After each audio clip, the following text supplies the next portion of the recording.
So this week, Rishi Sunak and Ursula von der Leyen unveiled the Windsor Framework. This is the updated version of the Northern Ireland Protocol, the post-Brexit deal that keeps Northern Ireland partially in the EU single market. Tom, there's been a lot of sort of celebrations around this deal, some of it a little bit ghastly, let's be honest. Rishi Sunak claims it assuages everyone's concerns about the Northern Ireland Protocol, that it restores sovereignty to the United Kingdom, that it restores Northern Ireland's place in the Union. Is that really true? No. And in a sense, if you read even their own kind of puff document, which just roughly sets out what it is that they feel that they've achieved, they essentially admit to that. I mean, you'll hear things like they haven't got rid of the border in the Irish Sea, obviously, which effectively represents Northern Ireland being hived off from the rest of the United Kingdom, kept in a single market for goods and so on. They've got rid of the feeling of it being. Essentially, they've cut the bureaucracy, they've cut the checks, they've ushered in these green lanes and red lanes. They've reduced the number of EU regulations that apply to Northern Ireland, but it's still there. It's still ultimately under the jurisdiction of the European Court of Justice, which is made crystal clear if you read either the UK or the EU side of this. I understand that there is obviously sensitivity around this issue. I think there's a lot of people in politics, even on the Brexit side, who are probably maybe slightly exhausted.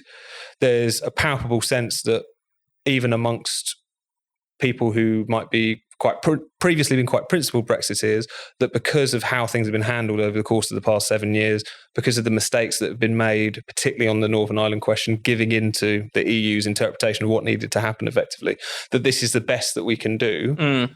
But they shouldn't get away with pretending that it is something that it's not, which is that it's a solving of this particular problem, that it does not effectively hive off Northern Ireland.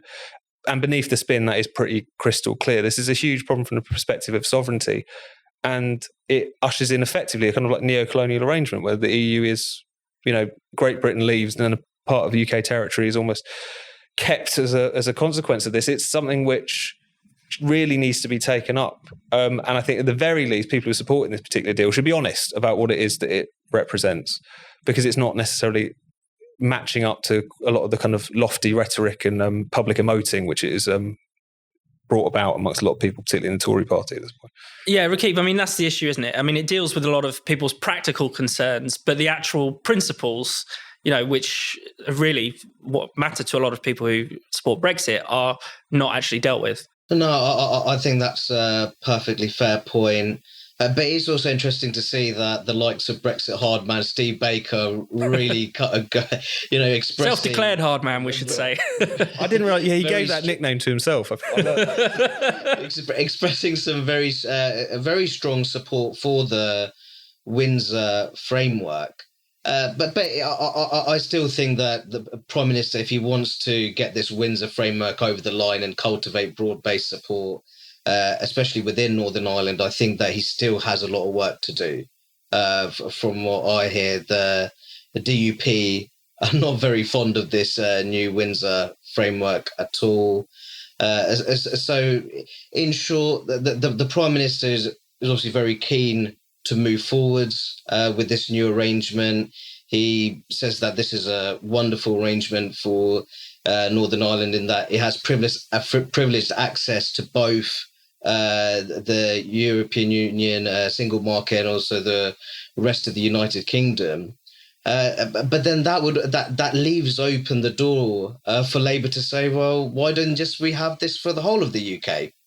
And I think that there'll be many people, especially in Remain voting Scotland and Remain voting London, who might say, well, we fancy a bit of that as well. So you have to be careful what you wish for. The Prime Minister is very supportive of his own Windsor Framework, but it might well just open a huge can of worms. He already has, hasn't it? Yeah, I think so. Social media. Has, yeah. I mean, I suppose that there is the point that this is a very unique access to the single market. It's not freedom of movement. It's there's all these kind of different things. But I think you're completely right as far as the more he lays on this kind of sales pitch, which this is the greatest deal of all time, and it's going to be absolutely wonderful, the more it has kind of opened the door for those people to try and say, well, then why, if it's so wonderful, why can't we all have it? Why can't we have nice things as well, which is already what you're seeing. He's talking about Northern Ireland like it's sort of UK Hong Kong or something.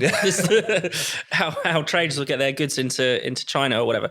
Let's watch that clip that you referred to of Steve Baker, Rakib. 7 years of this cost me my mental health. The beard, the jewellery is about me, my recovery. In November 21, I had a major mental health crisis, anxiety and depression. I couldn't go on. People couldn't tell. I made a big keynote speech in the afternoon. But make no mistake, holding these tigers by the tail, Brexit, COVID recovery group, net zero scrutiny group, the tax stuff we did with Conservative Way Forward, took its toll. We're all only human. And the way I've led rebellions, no one should have to do.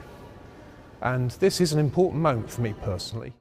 Why has he made it so personal? It's about his mental health. Was that why you voted for Brexit? Or, yeah. Did you wavered about Brexit because you're worried about poor Steve? Well, this is it. I mean, he's got a lot of plaudits for talking about his issues and so on. And, I'm sure it was a very rough time for him. I'm very sorry to hear that. But there was an element of it which seemed to be making it all about him, making it all about you. And I think that's part of the problem with Brexit is the fact that because it has become for the Tory party a psychodrama, a matter of something that's become quite personal for them, either because of how painful the process has been getting this over the line, the internal battles, the abuse they might get from either side on social media, whatever. Yeah, but the problem is that Brexit is not about them. And it's not about that. It was about a vote for democracy and sovereignty. And it seems like what we've kind of ended up with is particularly in the form of sort of Rishi Sunak, is a kind of post-Brexit settlement drained of any of that sort of populist energy whatsoever. Yeah, kind of summed up in this deal, which is superficially it's something you can sell, but in terms of the principles of the matter, it's completely lacking. And it does feel like we've got to a situation now, just more broadly at least, where the establishment has found a form of Brexit, or has found a kind of form of post-Brexit governance, if you like, in the form of a very technocratic Rishi Sunak, that they can get along with, that they can digest. They'd really prefer Keir Starmer probably at this point, but still it's something that doesn't upset the horses so much. There's a kind of sense that period in which the lunatics ran the asylum, as they would say it, that you had leaders like Johnson who were trying in a slightly often naff fashion to try and represent what people wanted, is kind of done, and now we're back to sharp-suited politics as usual. So in all sorts of different ways, I think there's a kind of sense that it's become folded into process and also kind of stripped of any of the things that made it interesting and positive beyond the technical arrangements for Northern Ireland, however they were to be sorted out. Yeah, all the commentaries about adults back in the room, sensible compromise rather than principled brinkmanship, that kind of thing. Rakib, just on the sort of broader question of Brexit, whether Brexit is done, quote unquote, is often what people ask themselves. Where we're at now, do you really see this kind of version of post-Brexit government pleasing the people who voted for Brexit? I mean, particularly in those kind of red wall areas. No, absolutely not. I don't think that the Truss government was particularly pleasing for those red wall areas, because those are those exact areas where the Conservatives fell some way behind during that very brief 45-day spell where she was Prime Minister. I think that more generally, I've said this on some of our previous episodes, I think that there was a golden opportunity to embed and consolidate this cross-class, multi-ethnic, pro-Brexit coalition. But I think that has been well and truly squandered. I think that's largely because there's elements of the Conservative Party, they're very reluctant to give those working-class communities their time and energy. I think that's the truth of it. I think that when it comes to understanding their economic and cultural concerns, you still have that sort of pro-market, socially liberal dimension of the Conservative Party, which is a world away from those anxieties and concerns.